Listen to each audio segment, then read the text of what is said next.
Hi guys, it's your guy Greg Giants here with our Week 8 preview versus the Philadelphia Eagles in Philly. Now personally, I always hate this matchup because no matter whether the Giants used to be good and win Super Bowls or the last decade to 15 years, it is hard for us to win in Philly. The last time the New York Giants won in Philadelphia was in 2013 when Eli beat Matt Barkley. Yes, Matt Barkley. 15-7, I believe it was, in a real barn burner, but, I mean, again, that's just the last time we beat them.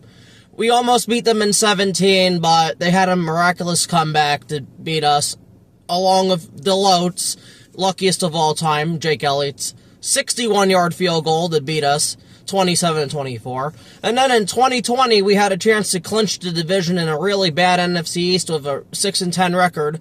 Daniel Jones at that time threw a perfect pass to Evan Ingram. He just dropped it. And then Carson Wentz had the epic comeback on us to beat us. So we've had our moments in Philly where we could have won. The 06 game against the Eagles comes back to me with the Burris catching overtime and stuff like that when we were down and things like that. But what I'm trying to say is we just don't have a good history in Philly. Also forgot about the 2012 game against the Eagles, where Lawrence Tynes missed a 51-yard field goal, and the Eagles ended up winning 19-17 on Sunday Night Football. Again, shit like that sucks, but this has just been the history of us at Lincoln Financial Field, man. Whether it's Eli, it was Daniel Jones, it just doesn't matter. The last time we really dominated Philly was probably when Jim Fossil was the coach in, the late 90s to early 2000s, when we just consistently beat this Eagles team. At a point, we had a 7 or 8 game lead on the all-time season series. Now it's Philly, I believe, 5 or 6 games, but still, I mean, hopefully with Jackson Dart, the dominance of Philly over us can stop, man. And him against them, the last time we faced him 2 weeks ago, yes, it was different. Some players were out. We had some players. Now it's kind of reversed, but not really. Hopefully Dart can do it again, though. But regardless, I'm going to get on with the injury report now. We're going to start with the Giants injury report. Now, this is going to be a big list. I think it's 13 to 15 players on it. Cornerback Paulson Adebo. He had to leave the game against the Broncos in the fourth quarter last Sunday with a knee injury. He did not practice on Wednesday, he did not practice on Thursday, and he did not practice on Friday. He has already been ruled out for this ballgame. Outside linebacker Brian Burns with a hip injury. He did not practice on Wednesday, he did not practice on Thursday, and I think he was a limited participant on Friday, but he's questionable, and I believe Dable already said he's going to play, so he's going to end up playing, which is huge for us. Defensive lineman Chauncey Golston with a neck injury.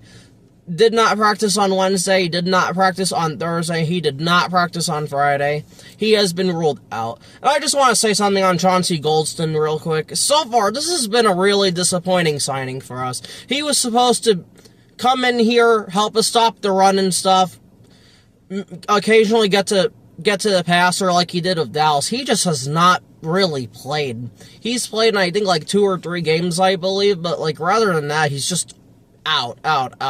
So that really sucks right now for him. Hopefully he can come back next week if he's able to. Safety Javon Holland also had to leave the game against the Broncos with a knee injury. He did not practice on Wednesday, on Thursday, or on Friday. He is doubtful. I'm surprised they just flat out didn't rule him out.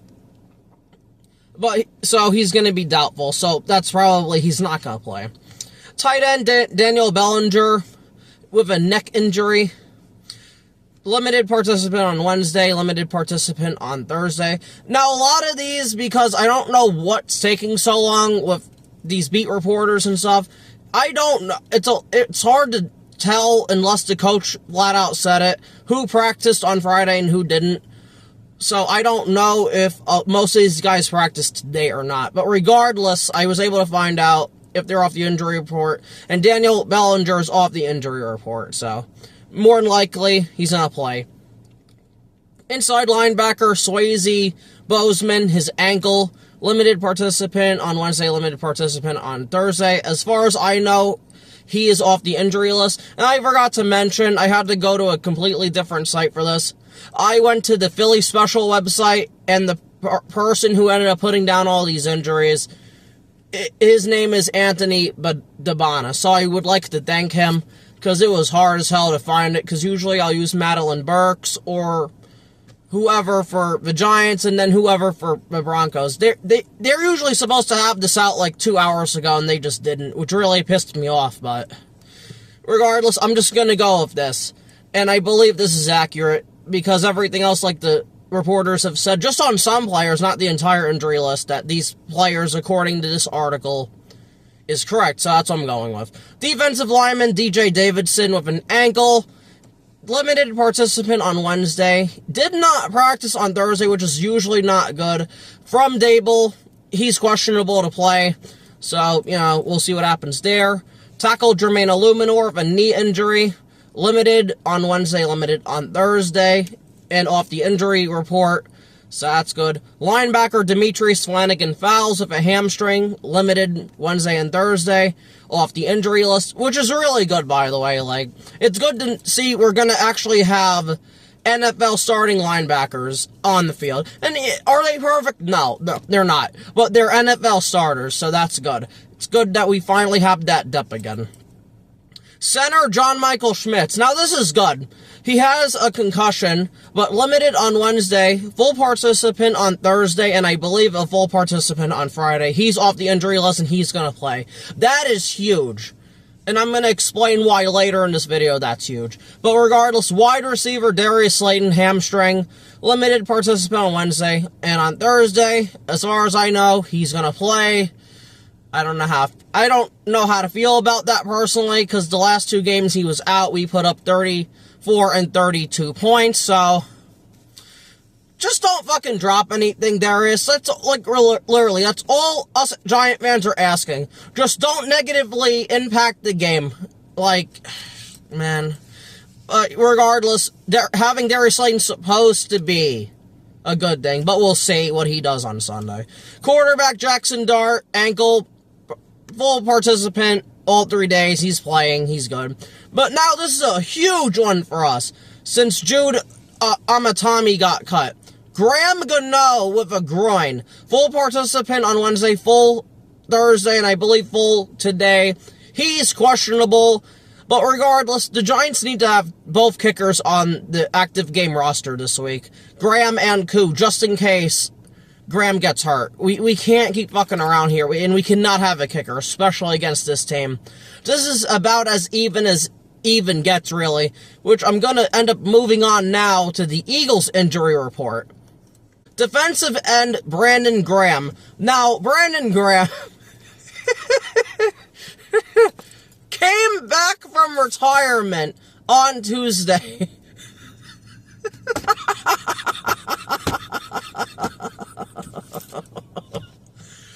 I can't.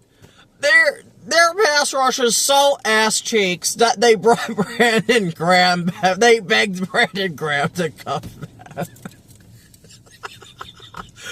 Oh my god. Regardless, so he has to be on the injury report just because it's late, but he's injury report, but not an injury. Full participant on Wednesday and Thursday. He has been ruled out. He's not going to play in this game. What the fuck, man? Just trade for somebody at this point. I can't believe they actually brought back Brandon Graham. Lord. Okay, moving on now. Wide receiver A.J. Brown with a hamstring. Now, this is huge for the Giants, especially Paulson and Debo being out. He did not practice on Wednesday, Thursday, or Friday. He has been ruled out. I'm absolutely shocked that A.J. Brown is out. I fully expected him to play, so that's good. That's huge for us. Only guys you really have to worry about are Devontae Smith and Dallas Goedert now. Like, that's absolutely, and especially if we stop the run like we did last week. I mean, last time we played them. Man, we really could win this game. But I'll let you know at the end of the video. Cornerback Adoree Jackson with a concussion. did not practice on Wednesday, Thursday, or Friday. He has been ruled out also. So now it's going to be Quinyon Mitchell, who's not even on the injury report at all, and Keely Ringo, who little Jordan Humphreys absolutely just burnt. Man, Lord. Center Cam Jurgens with a knee did not practice on Wednesday, Thursday, or Friday. He has been ruled out, which is also huge for us, because last time we played them, they had Jurgens, but they didn't have Dickerson. Now, I'm going to move on to Landon Dickerson. He's going to play, but now no Cam Jurgens, so they're going to miss another piece of their offensive line. Just swap out the left guard and the center this time. Defensive end, Azizo Jalari with a hamstring. Did not practice all 3 days. He has been ruled out also. Like, that's absolutely huge for the Giants, man. They can take advantage of that. Tight end, Grant Calcaterra with an oblique. He did not play in our matchup last time. He will be playing in this one, though. So they will have their 3 tight ends. So, yeah, with the oblique, limited, and then full for him. Moving on to defensive end Moro Ojomo, who ended up having a sack in our game. The only sack I think the Eagles recorded, but it was a coverage sack. With a shoulder, limited, and full, he's going to play. So, linebacker Jeremiah Trotter Jr. with an ankle. He did not practice on Wednesday. Limited on Thursday and full on Friday. He is also going to play. Cornerback Jacorian Bennett with a pectoral injury, limited on Wednesday, full on Thursday, and full today. I'm surprised. He's going to be out also. Usually, when you move from limited to full participant and then stay on full, you're going to play. So, I have no idea why he's not playing, but I'll take any advantage I can get, especially with them being thin at corner now. So, I mean, who do they have at corner? They have, again, Quinyon Mitchell. They have, who I just mentioned the corner, Keely Ringo. I don't know if they still have Eli Ricks. They might have cut him, but I don't know, man. They cannot suffer any more corner injuries right now. And then last but not least on this is tight end Dallas Goedert, calf. He's going to play, so that's just that simple right there. But now moving on to the last segment of this preview, the top 3 ways the New York Giants can beat the Philadelphia Eagles on offense and defense. So, I'm going to start off the offense like I always do. Number 1.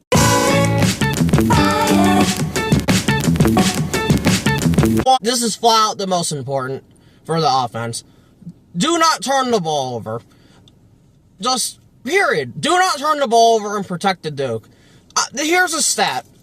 In Jackson Dart's 4 starts, he is 2-0 when he does not turn the ball over, or the Giants do not have a turnover, Chargers and Eagles.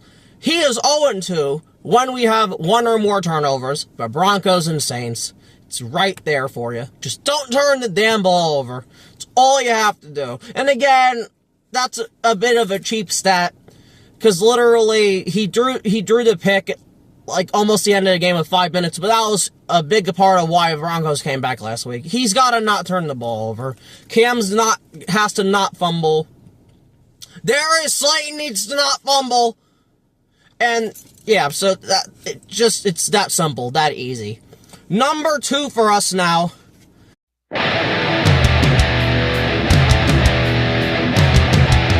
We need to run with Cam. And then run with Cam some more. Again, self-explanatory. That's how we pretty much beat the Eagles last time. Just keep running with Cam Scottaboo. Run Zach Bond's ass over again, man. I hope he has over 100 yards this time. If we can balance out a really good run game, play action will start to work. That'll open the field up for Slayton deep. That'll open the field up for Hyatt. That'll open the field up for Lil Jordan Humphreys. If we can't run the ball, we will have no chance in this game. And that sucks because Jalen Carter's back in this game, but I'm going to get to that later. But regardless, we have to run the ball like we did last time against this team, or we will have no chance in hell, man. That's just the total and honest truth right there. We need to run the football. Whether it's Cam Scottaboo, it's Tracy, Devin Singletary, whoever, Dart, we need to run the ball often, all the time. Often and well, this game for us to win it. Number 3, and the last one for the offense.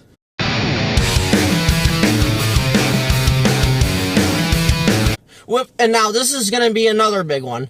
With Adoree Jackson being out, pick on Keely Ringo. Okay? Just pick on their second corner, and it's Keely Ringo or whoever the hell they put there. Stay away from Quinyon Mitchell, unless you want to do like a streak with Hyatt or Darius Slayton, maybe surprise him a little bit, because he's not going to have safety help, so you could probably do that. But regardless, pick on Keely Ringo. Keely Ringo's a bum. Eagle fans hate him. We love laughing at him. That's what we need to do. Just pick on Keely Ringo all day, all game long. Yes, he's going to have help. He might have a linebacker underneath. He might have a safety over top, but Dart's accurate enough to burn Keely Ringo. It doesn't matter, man. Keely Ringo is a big reason why we won our game against him last time. Giving up passes, a big pass to Jordan Humphries, passes to Jalen Hyatt, a defensive pass interference on Keely Ringo, on Hyatt in the end zone. It's just like, that's the difference right there. Pick on Keely Ringo. That has to be the point of emphasis. This guy cannot cover, man. He just can't do it. So, that's going to be it for the offense. Moving on to the defense now. Number 1 for the defense.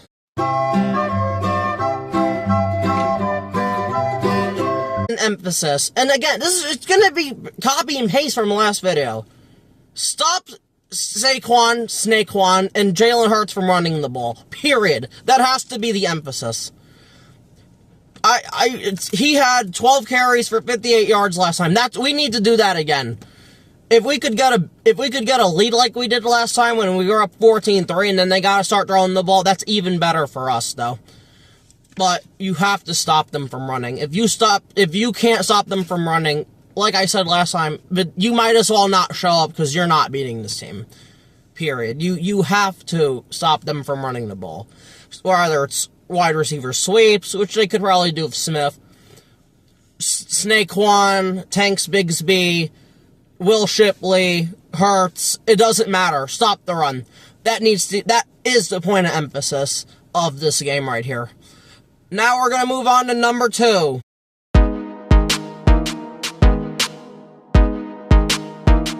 Keep them in 3rd and 4th down in 3 or more. Again, it's pretty simple to me. They got one of their touchdowns on literally the tush-push 5 times. And I guess it could technically be 4th and 2 or more, but no, I like 4th and 3 or more. 4th and 3 and medium or long. Just, you gotta keep them there. You can't let them get 8 yards, 9 yards, 15. All that. You gotta keep them 3rd and... Again, just make Hurts beat you, man. That's all this comes down to. Stop them, make them gain like 2 or 3 yards. That's it. That's all you have. Each drive. Just pound them into the ground. It's that easy. And then number 3, again...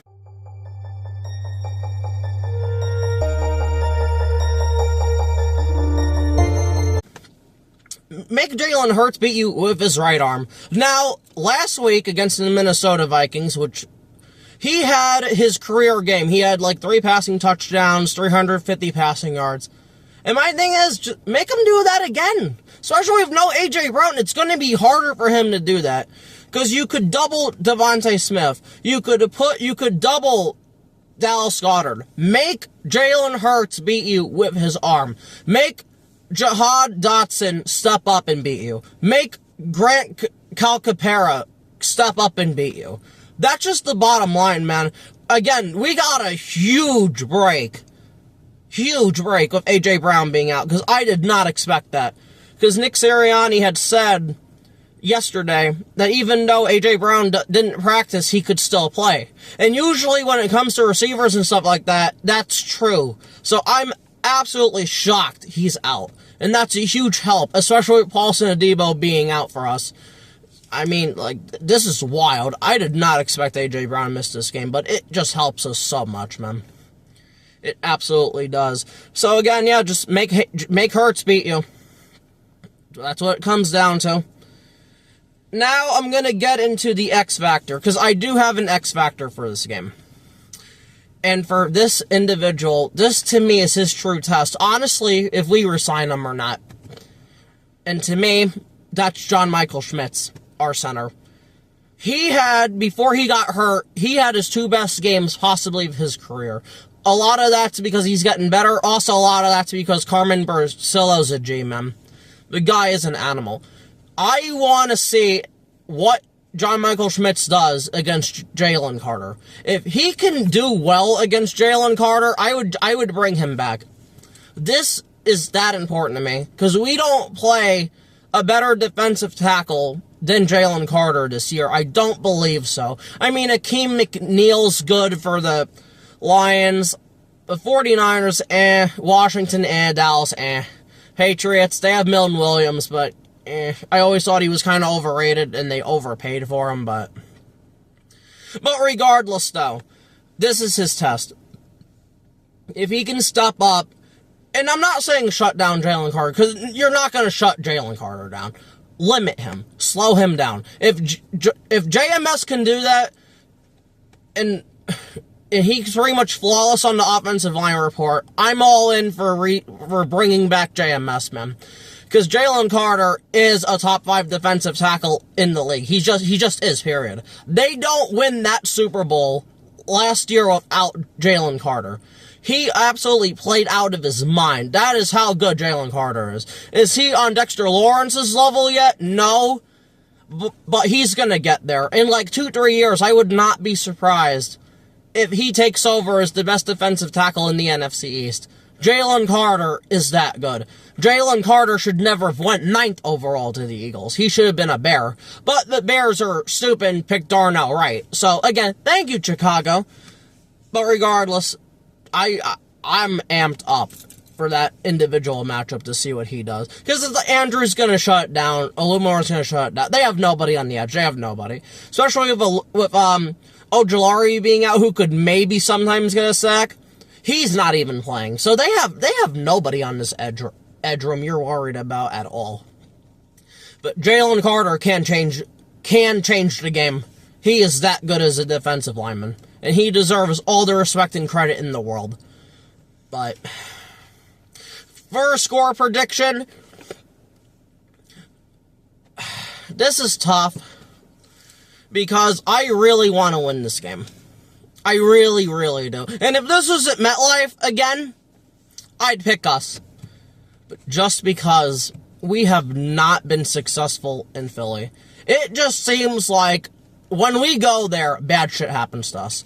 Injuries, really embarrassing losses, getting blown the fuck out, missed field goals. It doesn't end well for us.